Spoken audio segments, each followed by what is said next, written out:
Welcome to Those Who Can't Do. I'm Andrea Forkham, and I am so excited about today because I have two of my best teacher friends with me, Lauren Antonio and Melissa Rabaya, who I worked with for 3 beautiful years in California.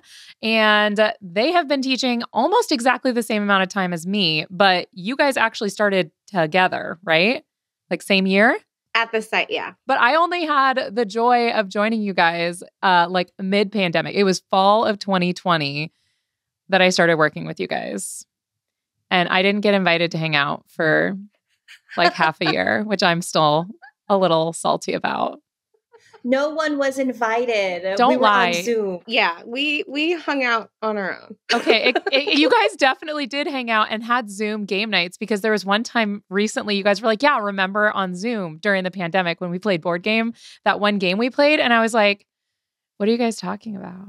Yeah, But she's that not was lying. that was before you were hired. It was like that was like a March 2020 time. I don't Because I remember believe you. holding Lucy in a carrier. Like, Okay. I'm playing games. This is so fun. Okay. The baby helps. Lucy helps. Okay. Yeah. All right. Yeah. I still don't, I think you might be lying to me to make me feel better, Melissa. But And in my defense, I don't think we only taught 10 together. What did you teach your first year on Zoom? I always taught 9 and 10 9 and with 10. you guys. Okay. Yeah. See, I was AP. So whenever we got together on Zoom for 10, I don't think our thread was very active Yeah. No. on text or anything. It wasn't. And I think one of the things that has been so fun with our group is that a majority of us are moms, and you two and I have kids very similar ages. Yes. And I wanted, because Lauren, you had your second like that year, 2021. Yeah. So I met, that was the other thing is like I met you right before you went out on maternity leave.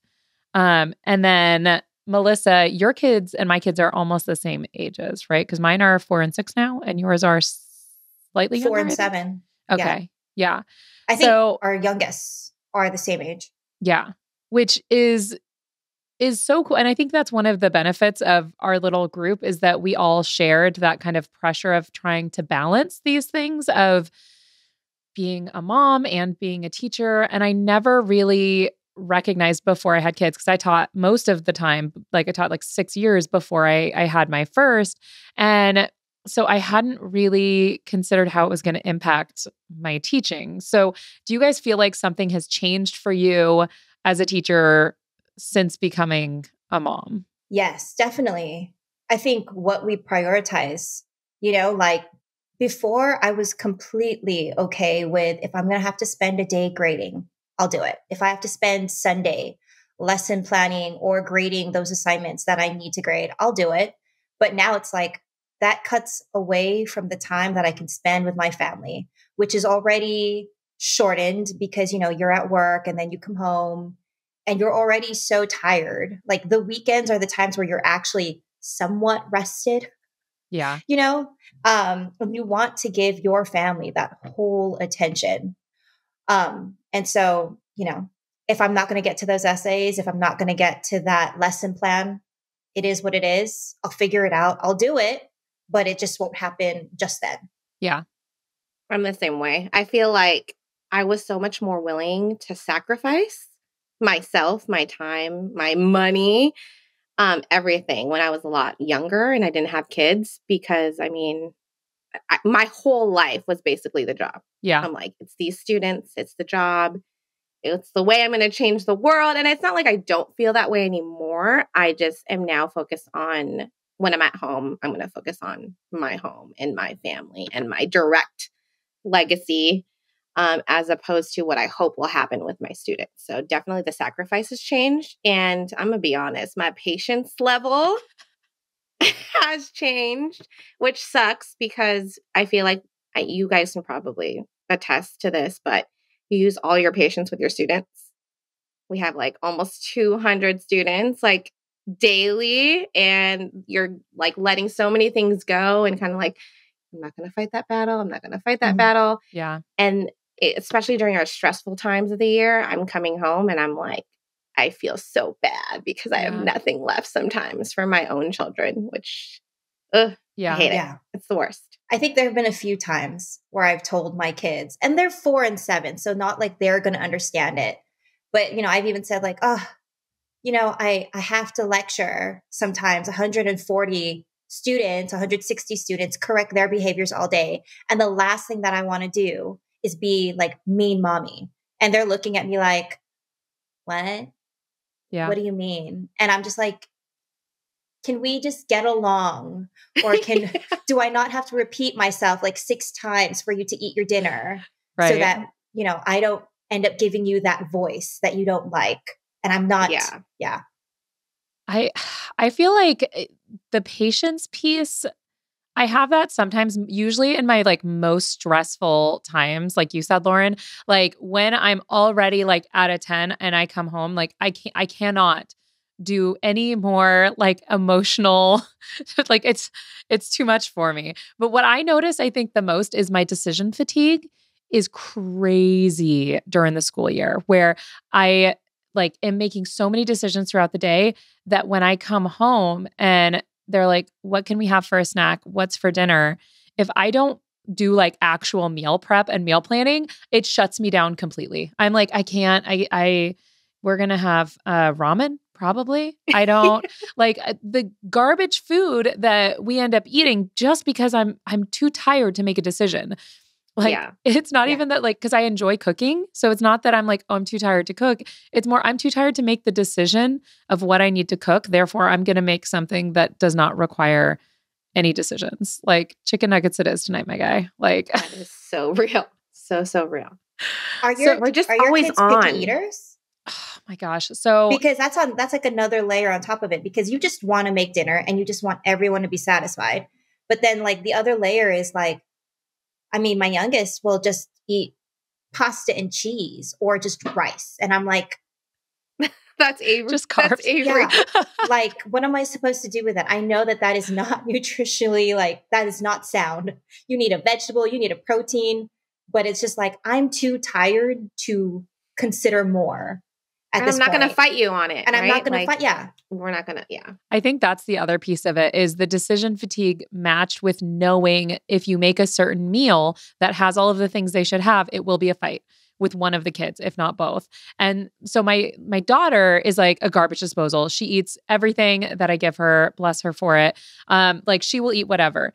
My son, however, is such a picky eater. And I've tried so many ways, and he's the kind of picky eater that he likes chicken nuggets today, but tomorrow he might not like chicken nuggets anymore. And he may just literally sit there and be like, no, I don't like, I'm not eating this. And he'll do full hunger strike. Like he will, and then I'll try and put him to bed and he'll be like, I'm so hungry. Can I just have a cracker? And I'm like, no. And I feel I'm like, you're going to just sit here. And then I'm like, I'm a terrible mom. My kids, but I'll be like, you can have the dinner that I made for you that you said you wanted at the beginning of dinner when I said, do you want chicken nuggets? And you said, yes.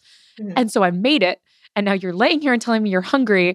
And he's like, now they're yucky. And I'm like, well, I guess you're going to starve, my guy. Life is full of choices and you've made some choices this evening. But good for you for like holding on. Oh. Like, you made that decision. I'm going to stick to that. Because that's what I'm going to go and honor because I'm going to cave. Oh, I'm going to be like, okay, you want milk? No. Yeah, I will give milk. They need to make better choices. I say that all the time. Sounds like you made a choice and you regret that choice. Mm-hmm. And it depends on the day, Melissa. I should be better. But there are days, like last night I was really good because he didn't eat much of his dinner and he was hungry. And I'm like, it's still there, my guy. But he found like a little box of Nerds in his room. And he's like, can I just have this candy? And I'm like, you cannot. And I was very strong. I was like, you can't. And it was already in his hand. Like it would take zero work for me to be like, sure, have the candy. But I'm like, no, like you didn't eat your dinner. Like we're not just going to sit in here and rot your teeth. Like we already brushed our teeth. Like that's it. And it's just, and this is summer. And it's probably why I was able to stay strong is like, this is during summertime where the decisions I'm making only have to do with like taking care of the family and keeping the household running and all of that. Yeah. Which I don't know, when you guys became teachers, was one of the motivating factors for you because you felt that you would be able to balance home life better as a teacher than other professions? Because for me, that was like one of the huge reasons I became a teacher.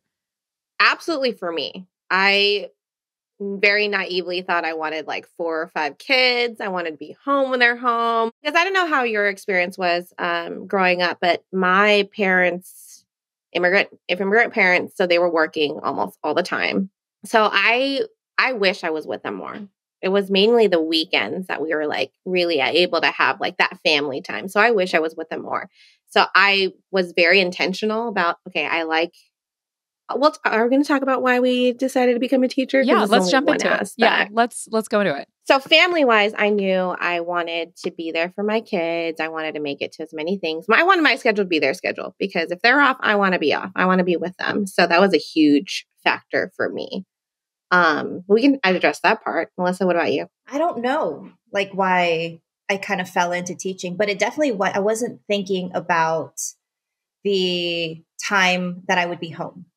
Because I kind of like, even in my first years teaching, I was one of those teachers that would stay till like 5 o'clock. Ask me why? I don't know, because I was still doing stuff at home too. Yeah. You know what I mean? Yeah. I remember like during student teaching, I had my best friend come over on the weekends to help me grade papers because everything needed to be graded. Yeah. You know, I was afraid. There was like this fear that my cooperating teacher would be like, everything needs to be graded and checked. Yeah. You know? Yeah. So I think, you know, student teaching kind of was like, oh, you're not going to have a life for a while. And then I was like, oh, why did I decide to become a teacher? No idea. Because that was so painful. I cried a lot my student teaching year. A lot. Yeah. I also drank a lot. Yeah. So, Yeah. I think Andrew, my husband, just for everybody else, at the time was like, you're drinking like every day. You have a drink every day. You're like, that's a problem. At least one or two. I'm like, because I have to grade everything. And this is the only thing that makes me happy. So I lived at home when I was student teaching.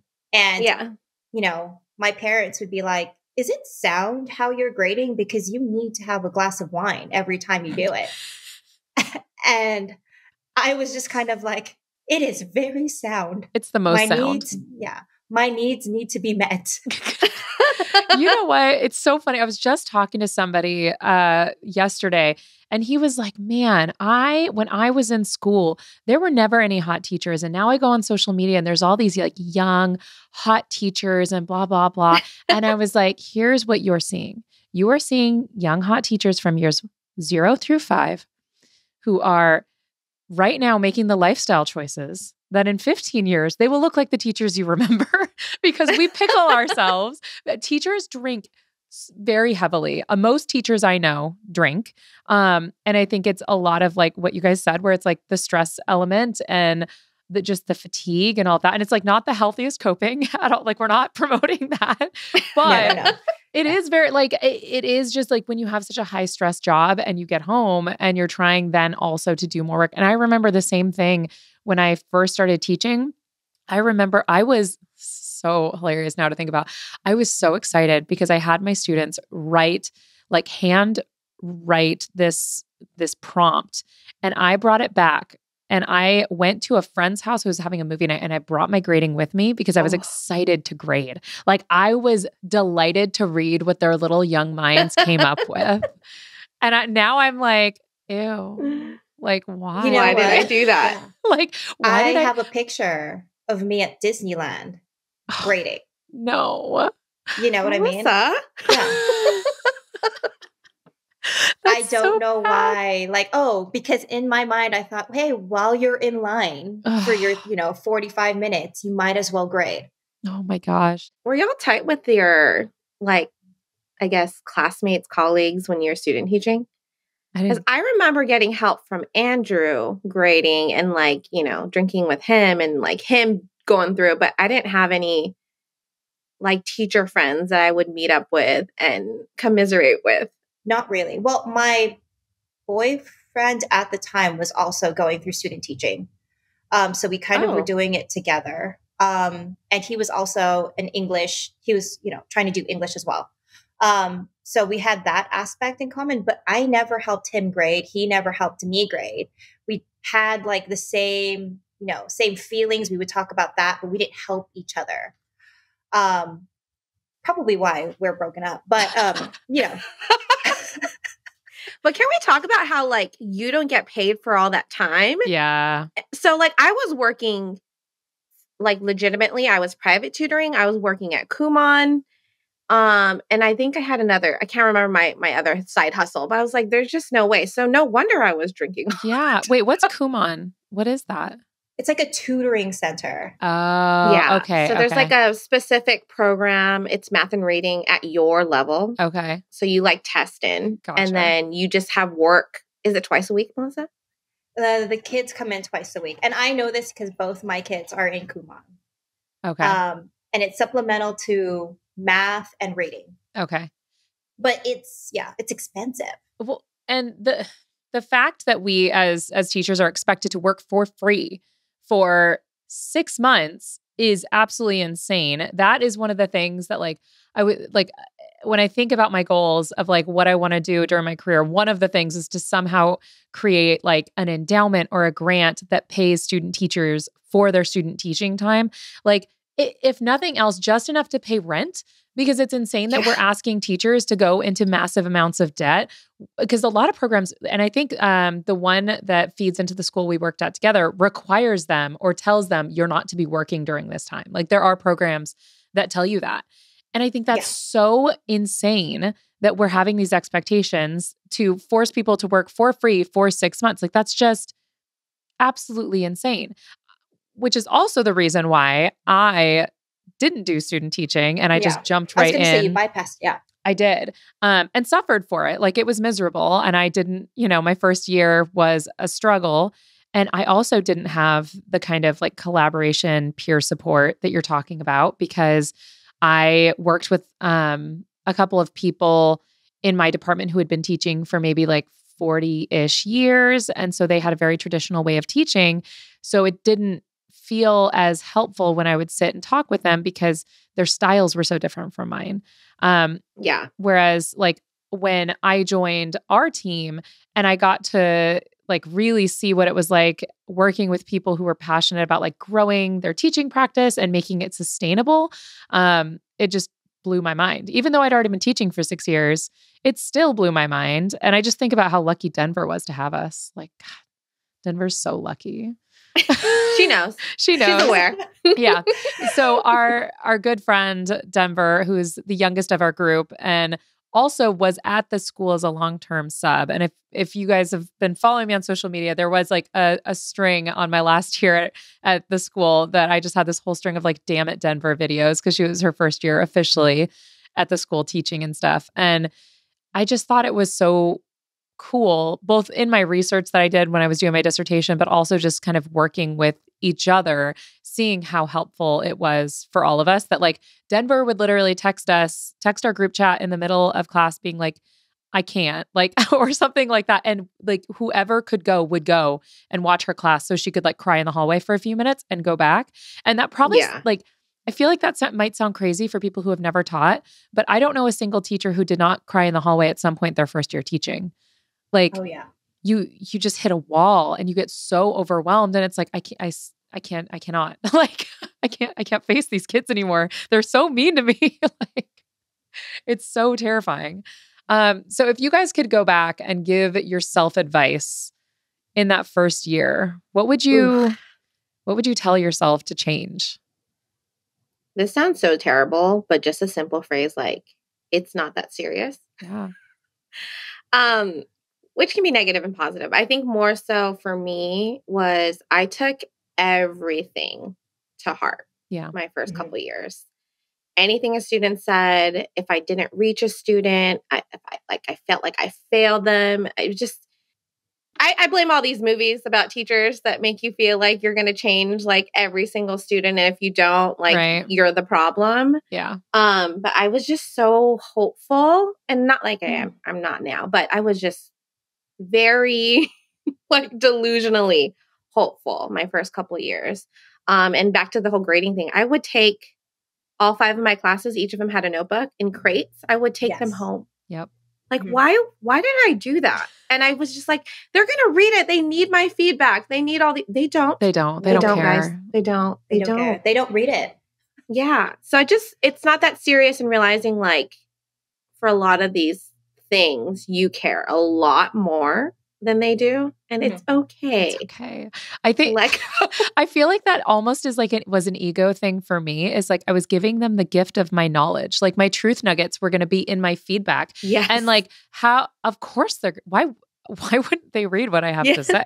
Like that, it actually has nothing to do with them and everything to do with the fact that I was just like, I am just giving so much to these kids. They're obviously going to appreciate it. And they don't, because they're kids and they are in their little like egocentric world. Like most of us are at that age. Like, no, they're not. They're not going to read that. They don't care. Like there might be one kid in class, like the super type A perfectionist kid who wants to hear that they did a good job and get the verbal good cookie. But most of the kids, and that kid doesn't actually need any feedback because they're just going to, it's just a good job. The kids who actually need the feedback are not reading it because it makes them feel like crap when they hear that they need to change something. So like and feedback is important. I don't want to say we should never provide feedback, but like take a chill pill, I think is great advice. Yeah. I think like, you know, every time you go ahead and have students like, oh, you can get more points if you rewrite this essay or if you redo this assignment and you listen to my feedback, it's always the kid that got like the 90 or the 92 that they're like, can I really want to redo this to get the 100. And you're like, what kind of feedback am I going to give you? You're at this point where you got like a 92, 94. Yeah. You know what I mean? And what you're really hoping is the kids that got the 70s or the 60s or, you know, like the D's and the C's. They're the ones that you're like, come talk to me. Hey, so-and-so. Yeah. They're the ones that you're like, that nugget of truth, that knowledge that I put on that paper, take the feedback. That's the kids that you want to reach. But no, it's never those kids. No, those are the kids that leave it on the floor when the class leaves and you're just like, oh, there it is. Just tumbleweeding through my classroom after all of my hard work. Yeah. Uh-huh. So what about you, Melissa? What truth would you give your younger self? Oh, you only need to be 1 week ahead of them.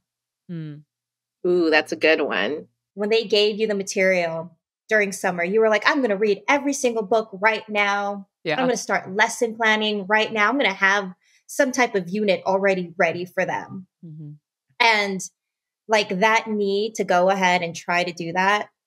Like, why do that to yourself? Yeah. Because I mean, I think to be an effective teacher, one of the things that you need to be is flexible. And you're going to have to realize that beautiful plan that you created is going to have to be modified, cut up, revised, edited.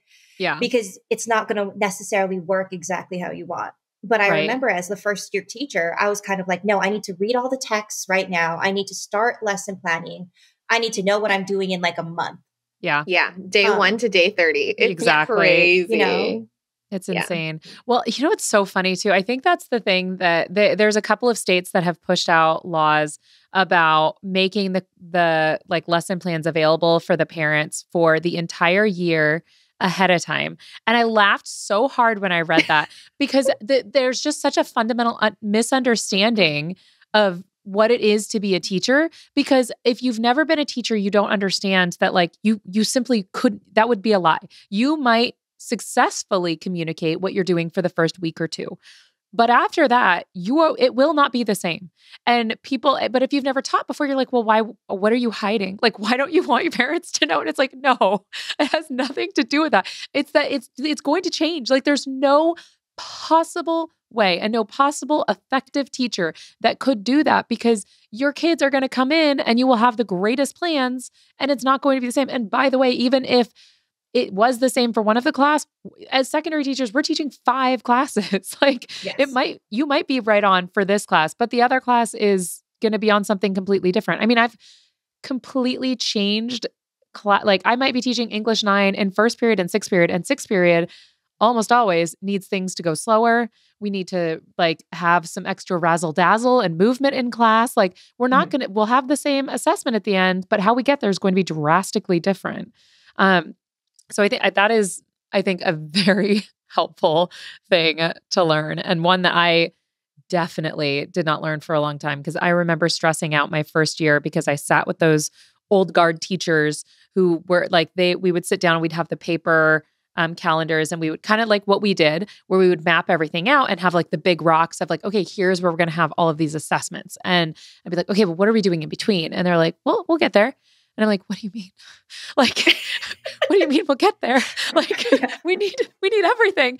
And there's got to be a better balance of like what I did that first year of going on TPT and like searching up like activities to introduce Beowulf 3 minutes before class starts. You know, you should be more prepared than that, but you don't need to, you know, have all of the translations of Beowulf memorized before the start of the school year either. I mean, you build up to that skill too. Yeah. Like plans are great when you don't know what the hell you're doing. Yeah, exactly. Yes. Once you get to the veteran status, you're like, okay, cool. I pretty much know. I can even anticipate what the kids are going to say, what the questions are going to be.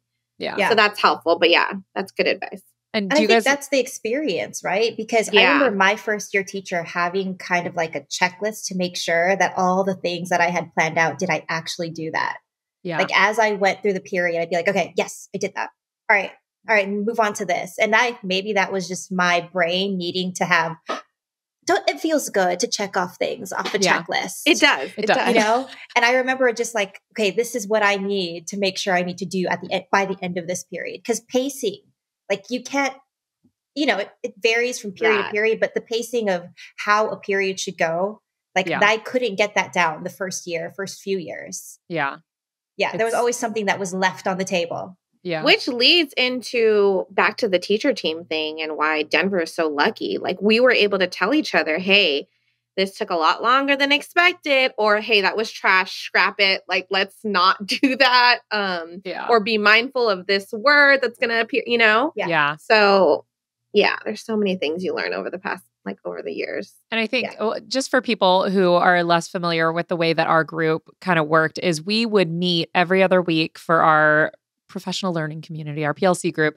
And we had grade level teams of like, eight or 9 people, I think. Yeah. I think so. Yeah. Our team was huge. Yeah, it was huge. So we had like 8 or 9. And I would say out of each of those, probably 5 of us were like truly like dialed in on wanting to collaborate and work with each other. And there were a few that would do their own thing, which was never a problem. Like if you wanted to do your own thing, it was like, cool, go for it. But we would come up like before the school year started, we came up with like, okay, here's how our units are going to go. And then every week we would meet with either our 9th grade team or a 10th grade team or whatever other team we have. And we would take a look at what we wanted to get the kids to learn that week. And then we would break it up so that like one person would take one activity on Monday, or they would choose to take that activity that we do on Mondays and they would make it for the whole unit for us. And then they would share it in this shared folder. And that was so revolutionary to me because I had come from teaching at a private school where I had 5 separate preps that were all mine and I had no team whatsoever. So I was creating all activities. I had like 25 class periods a week that I was creating everything myself, to going to 2 preps with like 5 people in each. And there was some overlap with our teams, but like it was incredible. It was the best possible thing, I think, for my teaching practice, my understanding of how to make teaching really, really sustainable. And I think that really helped with like the work-home life balance. Yes. Like having that totally. Team, you know what I mean? Because we weren't spending all this time at home or after school frantically trying to create tomorrow's lesson. Yeah. We knew that one of our team members got it. We did it. Yeah. It's done. I think one of the things that I remember most is there were seasons for each of us where we were like, I can't contribute right now. I don't have it in me. I cannot contribute. And the rest of the team kind of like came in and filled out everything. And no one was like, how dare you not contribute to the team? It was like, we got it. Like your kids are sick, or, you know, you've got this going on. Like all of the stuff is in here. Here's my slides. And there were times where I remember we would just be using each other's slides. I'd go in and change the Bitmoji. So it wasn't a Filipino Bitmoji and it was a blonde Bitmoji. At the beginning of class, because that's what we had to do. All right. So we are going to take a quick break, but when we come back, I want to talk about how we as secondary teachers view elementary classrooms. So we will take a quick break and we will be right back. Welcome back to Those Who Can't Do. And I am sitting here with my 2 good friends, Melissa and Lauren, and all 3 of us, us 3 Filipino women that we are. So I They are really Filipino. If you're just listening to audio, they are actually Filipino. I am obviously not, but I did read a book called Arsenic and Adobo, and it's so good. I don't even know what genre to put it in. It's like a mystery thriller. Yes. Thriller fiction. Yeah. Is it young adult? Was it meant to be young adult? It had that vibe, didn't it? It was giving young adult. Yes. It was giving that. And the protagonist is Filipino. And so it kind of gives a bit of a peek into like Filipino culture and expectations and all of that kind of stuff. And I was texting them afterwards and I was just like, I feel like maybe I'm a little Filipino now. Like, and they're like, that's not how that works. We accept. I still cooked my rice with measuring cups and stuff. So that's not acceptable behavior at all. Oh man. Andrea, you don't want to start that rice conversation. Oh my God. Don't even have a rice cooker. It will just turn into a rice episode. Oh my gosh.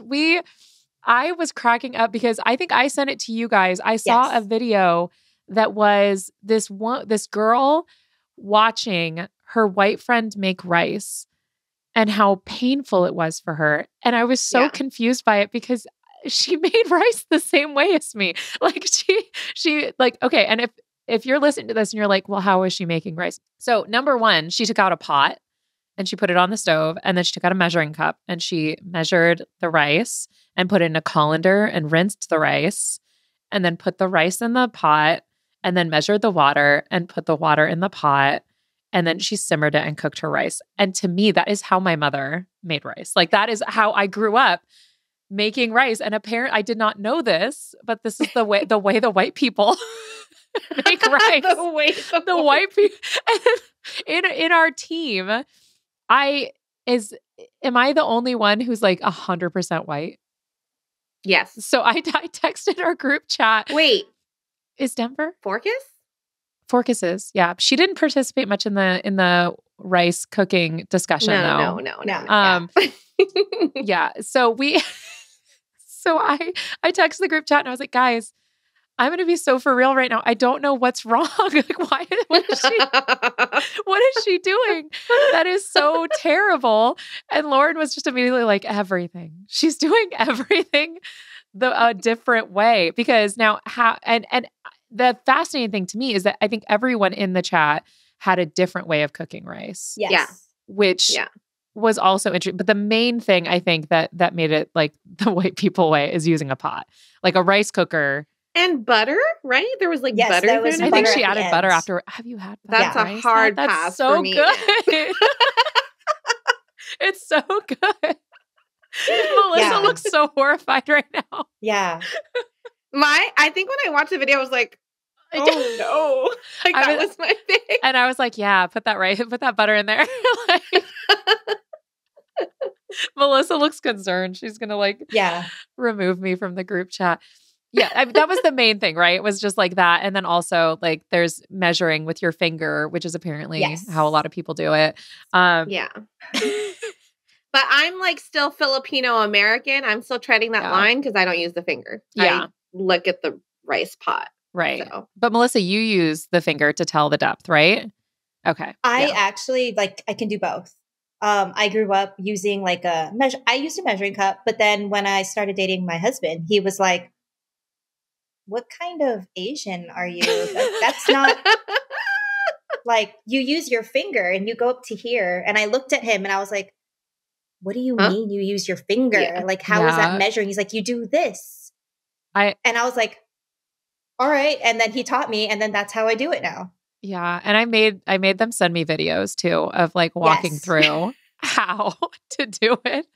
Which is the funny. And it's so funny because obviously we spent a lot of time together. And then some of the students that I connected with so closely were also Filipino. So I got a lot of lumpia back in Southern California. I'm very much missing my lumpia plugs. But when there was a conversation we had where I was like, well, there's tons of Filipinos at our school. And you guys were like, no, there's not. And I was like, yeah, there are.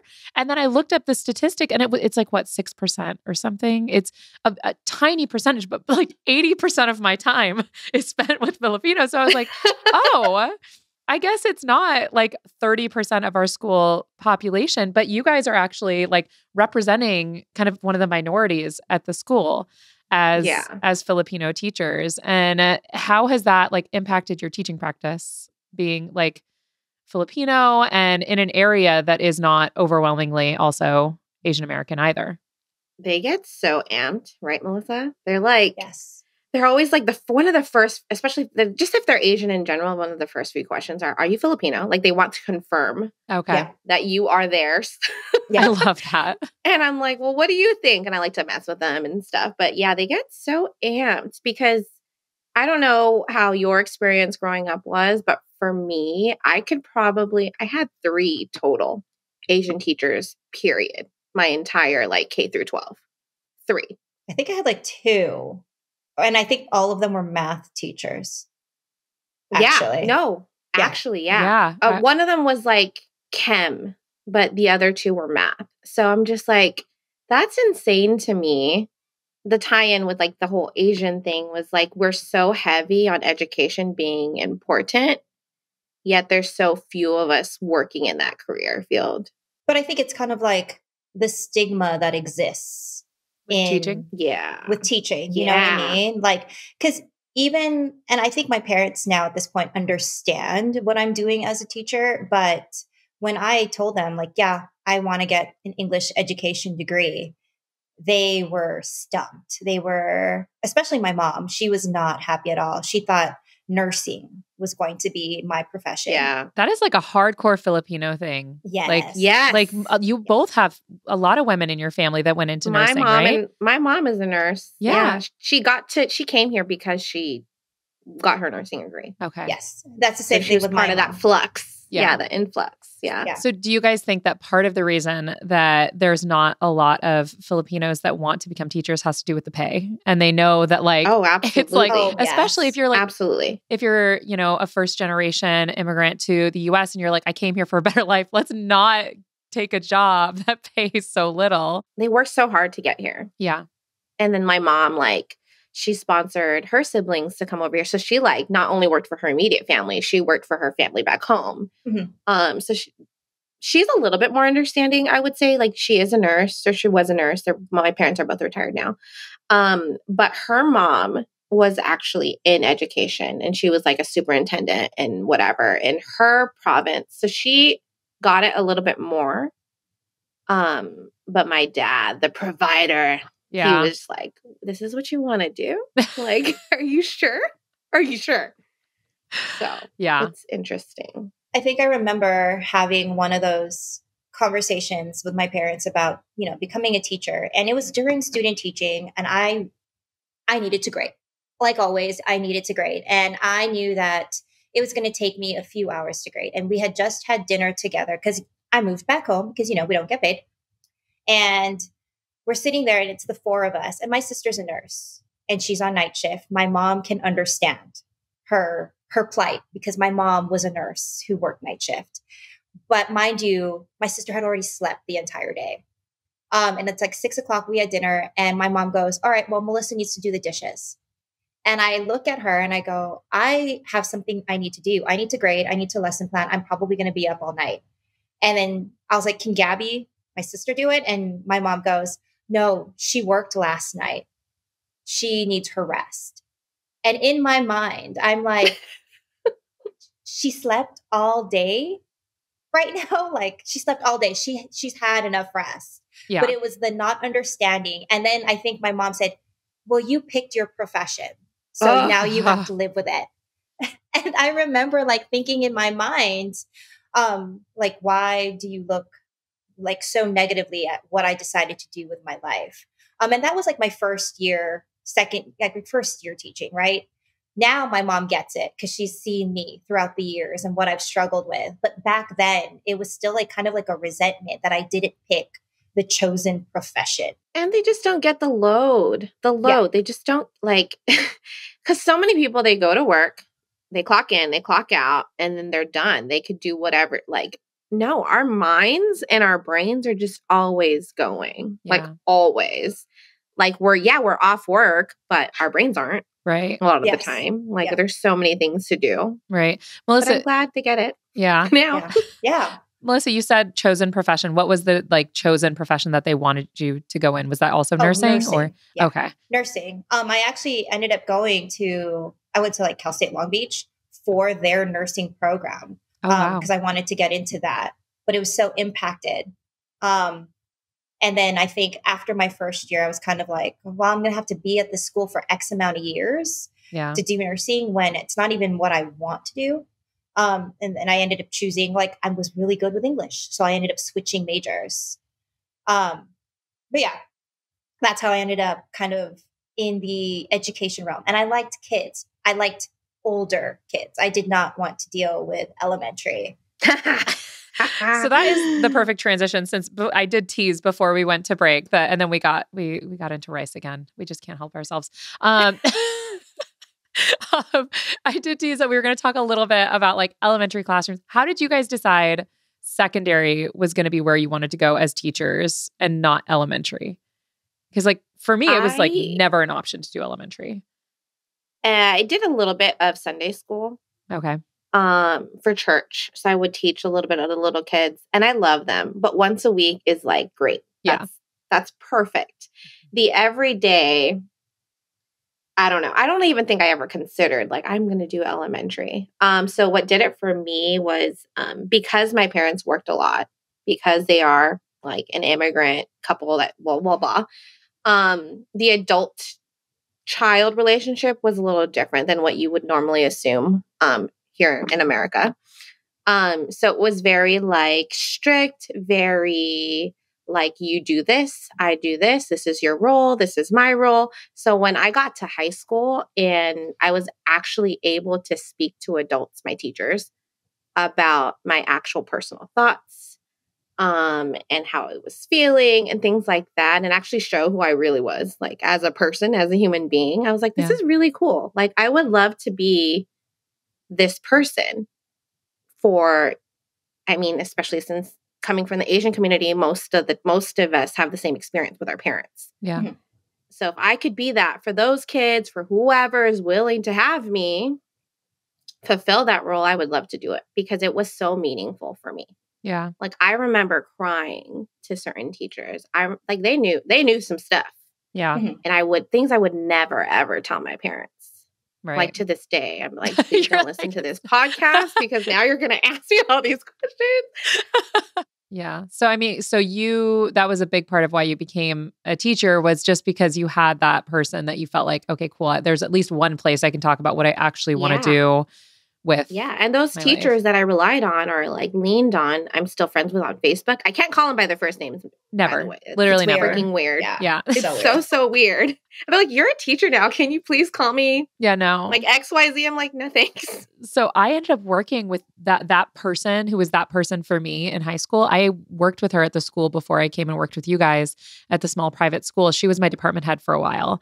And so I did get to the place where I could call her by her first name, but it took 2 years of working with her every single day before I could use her actual real first name. And even now I'm still like, it makes me a little awkward. Still weird. Yeah. Yes. Denver can't call Jen. She has to call her Serta.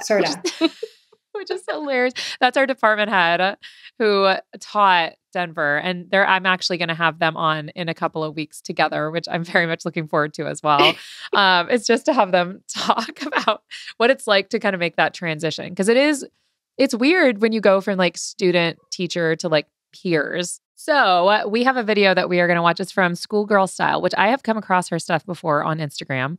And it's always so lovely and aesthetic. So let's just take a peek here.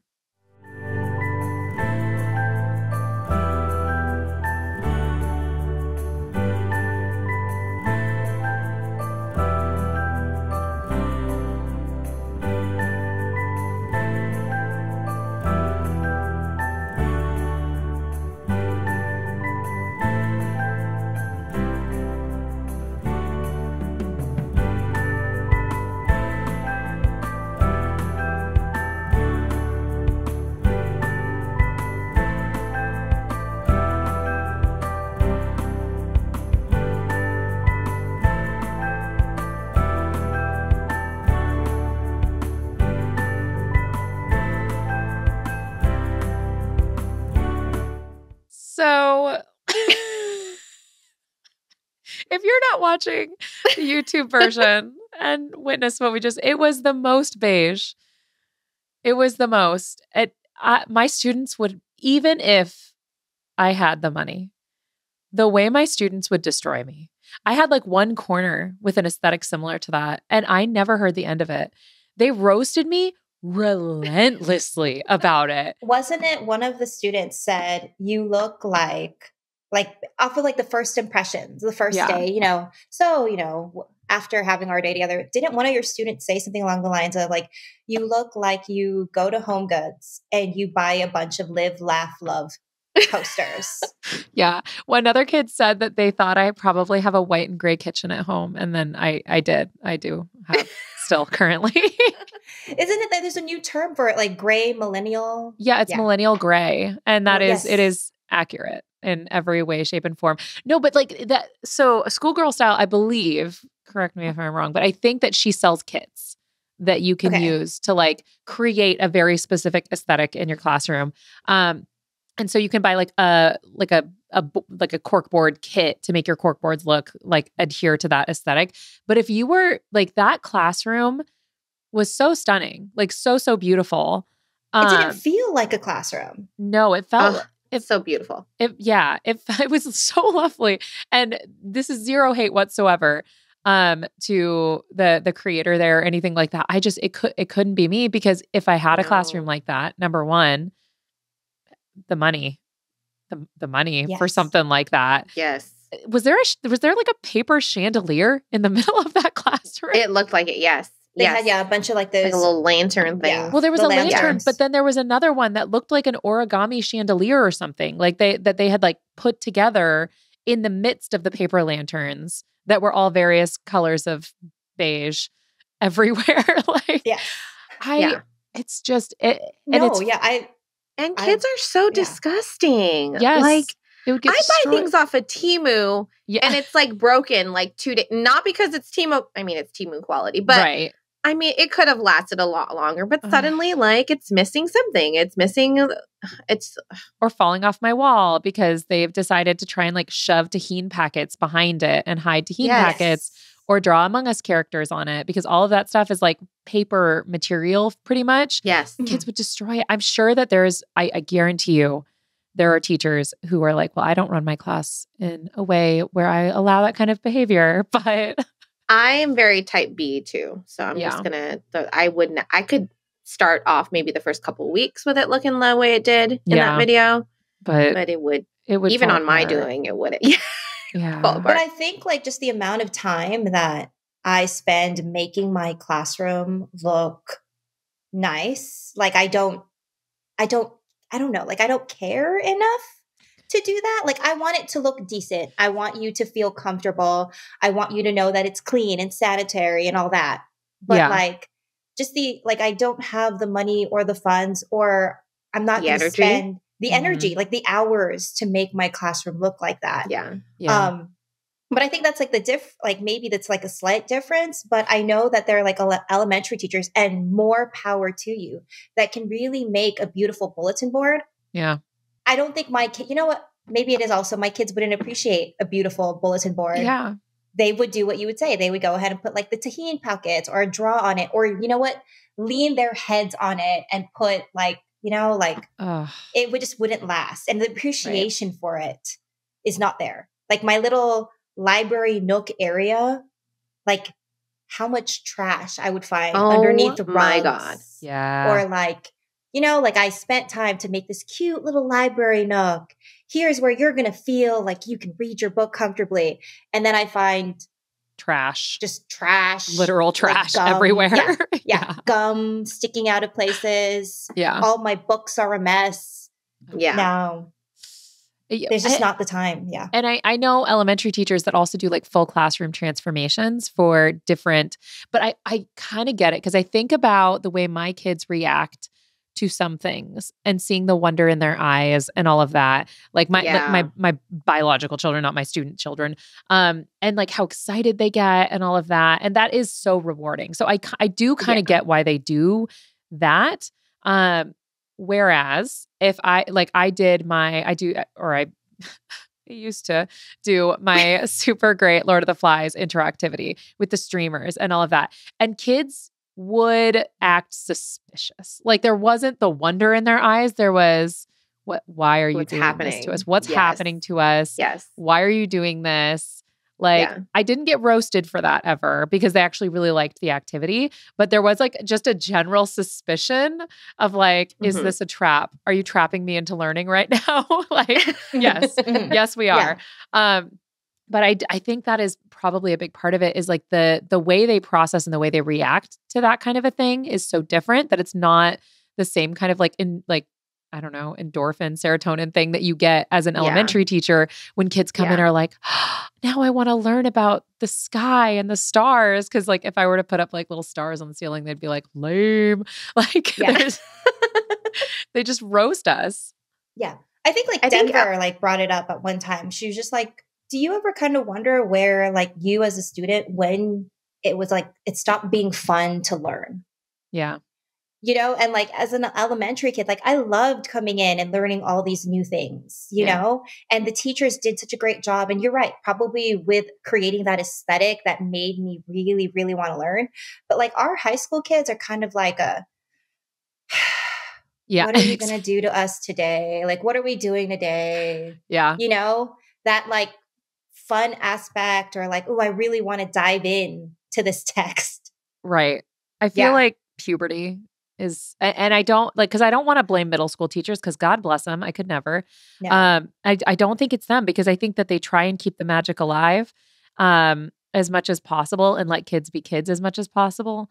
But I think it's just puberty. And around that age, the kids' focus starts to get turned to each other and just the hormones and all of that. And so their main like I think back to when school stopped being fun. And it's when I was like, that boy smells so nice. He smells like Axe body spray, you know, like it was like right then that I was just like, I don't want to learn about frogs anymore. Like I want to learn about him.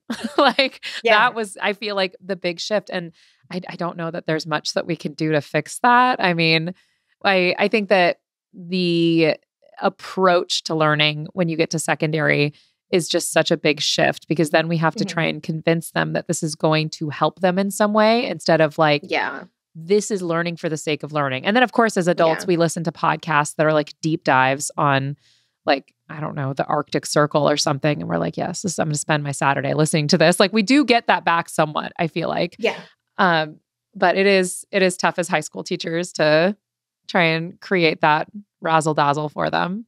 Well, we focus more on content and connecting to them at our level, as opposed to like, let me make my classroom look pleasing. Yeah. Especially since they have so many different interests. I feel like elementary kids, like Isaiah, my son, he's about to be 6 next month. He is about dinosaurs. He's about animals. Like every 5 or 6 year old can pretty much like they have more common interests at elementary level. So what looks exciting to one kid is probably going to look exciting to almost all the kids. Yeah. Whereas opposed to us, like we're not going to please them all. And the teenagers are coming in and they're like, ew, what is that? Exactly. And so we can't really play into that because that's not a thing anymore at that age. Because you could do a manga classroom, but like that's 20% of your kids maybe. Yes. That would be excited. And everyone else would be like, this is lame. Yeah. Yeah. And I think too, like, even if it was cool to them, they wouldn't show us that it was cool to them. They would keep that inside. And then maybe at the end of the year, they would tell us. Or like, tell us after class. Yes. They'd be like, this was kind of cool, I guess. Like it was less lame than what we normally do. So I guess it was all right. Because the amount of roasting that we get from our high school students.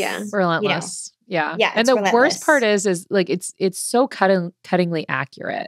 Sometimes where they're just like, you know, like the white kitchen, the white and gray kitchen thing where it's like, it just seems like you spend a lot of time at Hobby Lobby. And I'm like, okay, like first of all, this, it's too expensive. Yeah. First of all, I got it on Amazon. Thank you. And they're like, you just seem like you have like a lot of succulent decor. And I was like, it's cactus. And they're like, that's the same thing.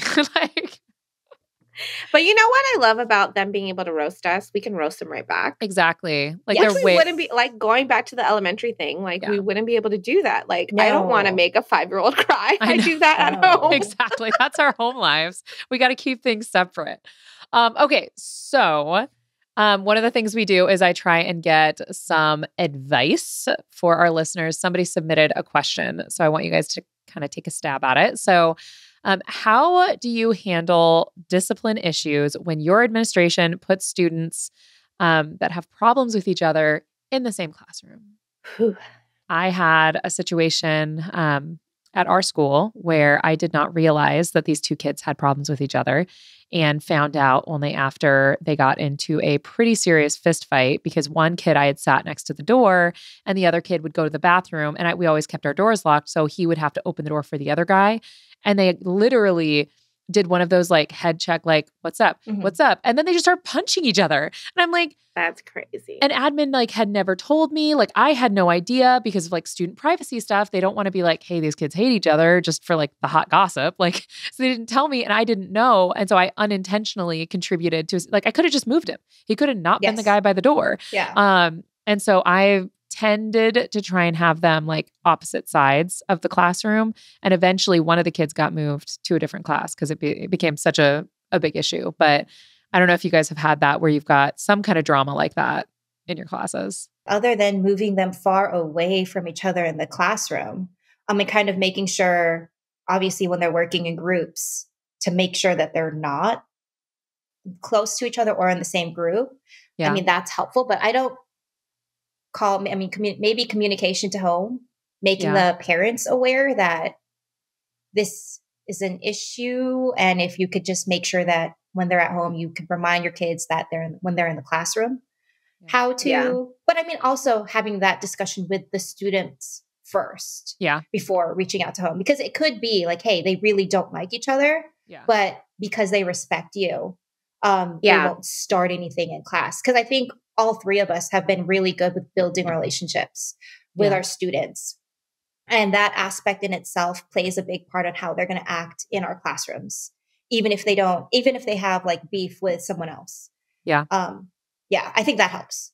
I haven't had anything major like that. It's usually like, oh, this girl who's dating my current my ex-boyfriend is in this class. So can we just, and like Melissa said, it's just a seat arrangement thing that like usually nips it in the bud. Yeah. Some of them like know that they're like a little bit more boisterous, so they'll make comments and they'll just ask me, can I not sit near them? And it's kind of like, it's just like that. And that's usually fine. I will say I was out one of the days and I had a sub. It was my first year teaching and a female student had punched a male student in the face. Oh my God. No, nothing came of it. Like they were still in my class when I returned. Like nothing happened. I think he was just so embarrassed. I bet. That a girl had punched him in the face. God. They were freshmen. And if I'm being honest, like he said some out of pocket things that probably deserved to be corrected. But, yeah. You also I would never. Yes, but that's pretty much it. Like, I don't know. Just seating has pretty much nipped it in the bud. I don't know if that's helpful, but and you feel also like pointed out though that it was when a sub was there. It was when a sub was there. Yeah, exactly. Again, they were like if you were there, probably wouldn't have happened because they know you. No. They know how you run your classroom. Well, and I think it's also important to point out that the classroom sizes at the school that we were at are huge. You like this next year, you guys are going to be doing a lot of very large classes. And when I was there, my freshman class had 43 kids in it. My 6th period freshman class, 43 kids on the roster. Now, of course, we never had all of them there all at the same time. But when you do, one of the very, very, very few benefits of having class size that big is you can put a lot of people between two kids that hate each other. So they're just unlikely to like catch eyes and like have those kind of issues. I do think, however, it was a little petty that you guys are like, oh, we don't have those problems because our students like us. And I just told a story of 2 students that fought in my class. So Thanks for that. I think that was a little rude. No, but No, they liked you. They just they hated did. each other more. Yes. exactly. They hated each other more than they liked you. Well, and I did have a conversation with him because one of them got suspended. Actually, I think both did. And I talked to them both individually. And I was like, that is so disrespectful to me. And they were like, you're right, miss. I'm so sorry. Like, won't happen again. I'm like, you don't have to like him, but you don't do that nonsense in my class. Like, that's so disrespectful. And they're like, you're right. You're right. So like, I do think you're right that that's a big part of it. And sometimes we would find out that two kids hate each other and got like, and jumped each other outside of, and when to clarify for non-teachers, when we say jump, it literally just like their friends fought the other friends, like not like a prison shivving or anything crazy. Like a kid would come in with a black eye usually, and you'd be like, what happened? Like, I got jumped. Like, oh, well, poor choices, I guess. All right. So before I let you guys go, I did ask you, and I am putting them on the spot a little bit because I texted them like 2 minutes before they logged in, asking if you, instead of getting answers from my Instagram, which is where I usually get my "what are those kids doing" answers. It's summer right now as we record this. So I wanted to see if each of you guys had a story of a time where a student did something or said something that was just stands out in your mind as particularly out of pocket, crazy nonsense that you experienced. I think, one of the times, I don't know what happened, but one of the times I was after lunch. It has to be after lunch because 5th and 6th period, they are, I think you're the most comfortable with those classes because it's kind of like the end of the day and they kind of know you a little bit better in the morning and they're more talkative after lunch. Yeah. But like I had maybe a stain on my shirt and one of the kids commented like, is that like a mom thing? Like, does that happen to moms a lot? And I looked and I was like, what are you talking about? Like, she's like, the stain on your shirt. Like, I noticed like a lot of moms have stains on their clothes. And I was like, I couldn't even answer the kid because I just started laughing. And I was actually like, it is a mom thing. You're like, yeah, but actually. I'm not at home. Yeah, I'm not home with my kids. I'm with you. This is just me frantically trying to eat in like the 5 minutes that have been allotted at lunch. It's a teacher thing. It's a teacher thing, right? And I just started laughing because I was just like, whoa, it caught me so off guard that all of a sudden they were asking me about that. And that they're watching like that. That they're always watching you. Yeah. Like they notice, they're very deep. Like the things that you want them to notice, they don't notice. Right. But the things that, they're funny. Yeah. For sure. What about you, Lauren? Other than the punching thing? Yeah. Do you have something? Did I get your story too quickly? I'm trying to think. It's crazy how muddled your brain gets when you're in the summer. And this upcoming school year will be my 11th school year teaching. So it kind of meshes. Yeah. Not really like an incident. But kind of something surprising for me is just how often these boys are still being very physically affectionate with each other.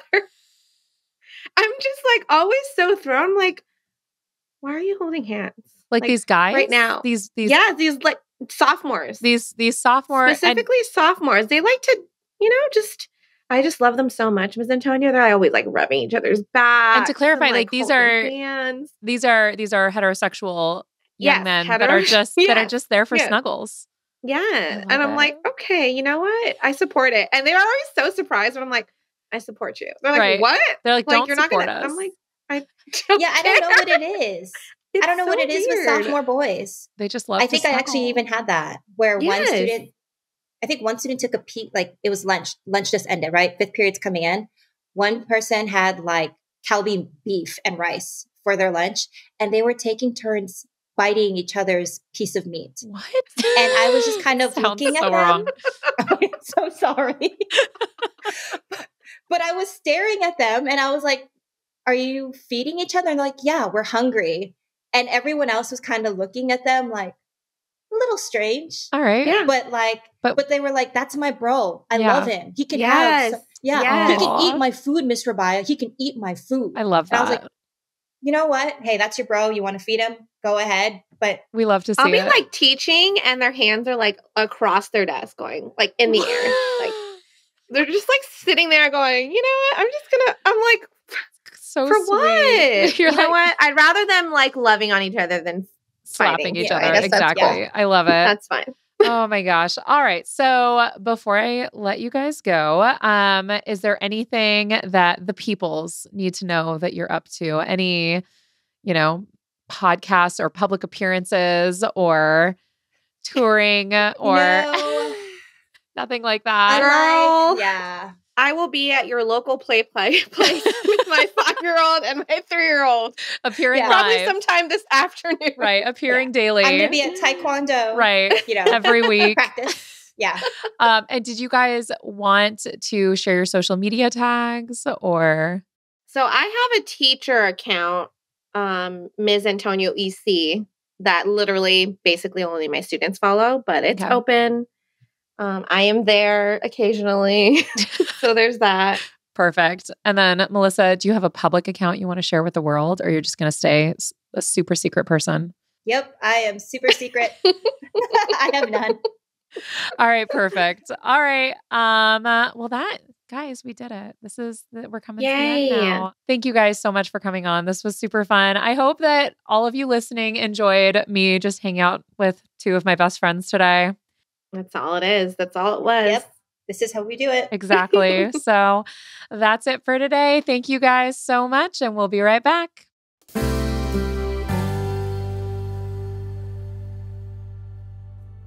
Welcome back to Those Who Can't Do. I am just like in a whole moment right now, because you know how when you hang out with just like really good friends that are just so good for your soul, I feel that way every single time I hang out with Lauren and Melissa. They are just like the sweetest, best humans. And I've talked a lot, I think, on the podcast about how important it is to have people who you can collaborate with and work with. And you guys hanging out with me over the past hour was very, very similar to what it was like every single time we got together for a PLC and did our planning and our prep, with the addition of like a few other people who are the exact same vibe, where it's like we're all together. We all have this just shared love of teaching and of our students, and just so authentic and real. So I hope you guys enjoyed sitting around chatting with us and learning so much about rice. I would love to hear if somebody is out there that's like, that's not how we make rice at home at all. Or if somebody else also was like, when I explained what the video was of someone making rice, if that's also how you make rice, because clearly it's not just me, because there was the video of it, but it was just so funny to me when I sent that video to them and I was like, guys, I don't know what is wrong with how she made rice just now, because that's how I do it. So yeah, if you have thoughts about what we talked about today, including how you guys make rice, please share, or suggestions on who you would like to have on, or somebody who you'd like to have come on again, then you can contact us at Andrea@human-content.com, or you can contact me on Instagram or TikTok at Educator Andrea, or you can contact our whole Human Content Podcast family on Instagram and TikTok at Human Content Pods. And thank you so much to those of you guys who have left reviews. It makes my day when I see the little number go up from how many reviews I had from day to day. And I have one lovely review from R. Pritz2 on Apple said, "I love this podcast. I'm a secondary teacher and can relate. The mix of comedy and educational discussion is perfect." Thank you so much. That is exactly the vibe I'm going for, is that hopefully I'm encouraging you and making you laugh, but also helping when there are moments of frustration in your classroom. Hopefully we're also providing you resources and all of that good stuff. So I am so happy that you found the podcast, R. Pritz. All right. So if you want to catch full video episodes every week, you can get them on YouTube. So that way, when you're listening to the pod and we are watching a video, which we occasionally do like today, you can actually see what we're talking about instead of just listening to the music, which I mean is fine too. You can also do that. But it's nice when you're looking at a classroom full of beige and seeing the way that we are reacting to said classroom. Thank you guys so much for listening. I am your host, Andrea Forcum, and a very special thank you to our beautiful humans who came on today as co-hosts, Melissa Rabaya and Lauren Antonio. Our executive producers are Andrea Forcum, Aaron Corney, Rob Goldman, and Shanti Brooke. Our editor is Andrew Sims. Our engineer is Jason Portizo. Our music is by Omer Benzvi. Our recording location is the Indiana State College of Education. To learn more about our Those Who Can't Do's program, disclaimer, and ethics policy and submission, verification, and licensing terms, you can go to podcasterandrea.com. Those Who Can't Do is a human content production.